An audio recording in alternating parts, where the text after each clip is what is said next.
Hello, and welcome to the first ever episode of the SinemaSquad channel. This is so exciting. I'm Gabe, and you should get to know me because I will be hosting the movie show for SinemaSquad. This is a very exciting time. I am so happy to be a part of this group of amazing people. Now, this video will primarily talk about how this channel and this show in particular will work. So let's get started. This channel will be, for the most part, a series of short films, ranging from comedy to drama, action, whatever we feel in the mood to do. That's what it's going to be. As for the show, this will be no short films, no narrative storytelling. This is where we talk movies. This is where we talk new releases, old releases, films from the 1980s, films from 2015, and we discuss them. We give our opinions. Sometimes we'll fight on them. We do urge you to subscribe and to watch all these videos. We are a creative bunch of people that are looking to get out in the world and to show our skills in filmmaking. So hopefully you'll like what we have, and let's just get started with the first show. Today we'll be talking about the new trailer for the new Michael Bay film. Now I know you're thinking, this is a terrible idea for a first show, but let me tell you something. We've all seen the Michael Bay films, from Transformers 1 to The Rock to the Bad Boys films. And Michael Bay, after getting off to an okay start and doing the Bad Boys 1 and 2, went downhill and hasn't done anything great. Let me tell you something. I saw this trailer for 13 hours, which is a new film, about this secret team in Benghazi, that it doesn't look that bad. You know, besides the fact that there were 13 explosions in the trailer, and this seemed more like a dramatic action, it still looked fairly exciting, and it got me pumped.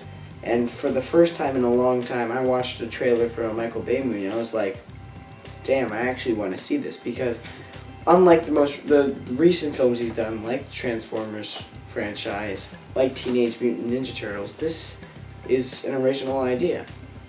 It's based on a true story, which, you know, besides Pearl Harbor, which was so bad and nothing like what actually happened, Michael Bay doesn't tackle stuff like this. And so, watching this trailer, I'm very interested to see his take on a true story that's not Pearl Harbor. And I'm excited to see where he goes with it. Hopefully he actually focuses more on character development this time and less on blowing up everything. Alright, and the other thing we're going to talk about is most exciting films. As many of you know, the Mission Impossible franchise just came out with their new movie, Rogue Nation. I have not gotten a chance to see it yet, and neither have any of us at SinemaSquad. But let me tell you something. After being so surprised with the quality of Mission Impossible 4, directed by Brad Bird, seeing all these reviews that are coming out about it, I am not more pumped about anything else to see. It just looks awesome, and everybody's saying it's the perfect Mission Impossible movie. Along with that, I'm going to go with a smaller film that I'm very excited to see, starring Emily Blunt and Benicio del Toro. It's called Sicario.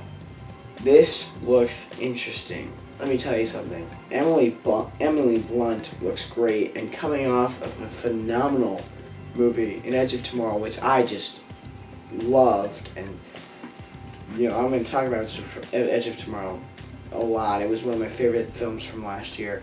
But Emily Blunt, after establishing she's an action star, and after we already know that she's a really good actress, I'm very excited to see her role in Sicario. It's got a great cast.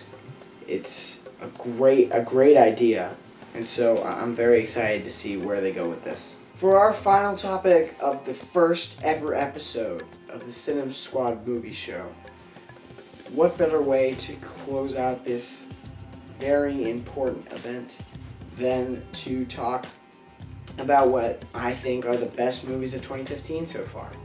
So let's get right started.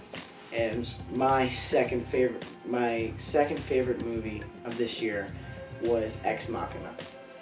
It blew me away, and I have to emphasize on the pacing of this movie. If you haven't watched it, huge recommend. You have to go watch it. It's one of the smaller films of the year. It wasn't a huge blockbuster. Ex Machina, it's a little film about AI and, the perfection of AI. It starts out slow, and you're watching this movie, you're like, what is this? It is very confusing. If you hadn't seen the trailer, you watching this first act, you're like, what is going on? I don't know what this is about. But it is a perfect setup for what ends up being a great movie. Because as you get to the second act, you learn more about the characters and their mindsets and their goals, and it sets up for what I think is one of the best third acts since the beginning of the 2000s. It really is. You do not see what's coming. Alex Garland, who has a great resume, just came out of nowhere with this direction. He really directed three actors well, really well done. My favorite movie of this year, and I share this with tons of other critics and reviewers and stuff, it's Mad Max Fury Road. Mad Max Fury Road is 2 hours of pure action, yet it develops its characters so well. First of all, Charlize Theron really steals the show. Even though it's called Mad Max, it's primarily about her. She steals the show. She's so amazing, and she may be the best action heroine ever. I think Tom Hardy did so well. He being more of a supporting character in this movie, despite having the character's name on the title, he really did a good job of supporting Charlize Theron throughout the story and of developing the plot. I can't emphasize more on the direction by George Miller. He delivered what I think is the best action movie ever. It blew my mind, his direction. You think a 2-hour action movie, and I mean it's just 2 hours of pure action, would be hard to follow. George Miller makes sure that wherever your eyes go in one shot, they start, the next shot starts in the same place, so you can follow very smoothly and you don't miss anything. It's easy to follow. The action is directed beautifully. The film looks amazing. The color, it's lit up. It looks beautiful. The setting is great, and it looks real. You can never tell what's a practical effect and what's a visual effect. I love this film. It may be my favorite film of the 21st century.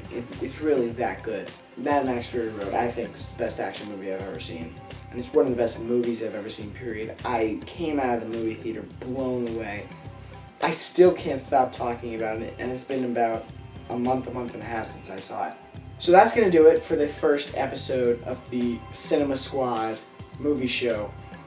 Very exciting. As we go on, we'll start to get an understanding of how we can do this better. Please tell us, please comment, obviously, but it's very exciting. Thank you. Thanks for watching. Subscribe.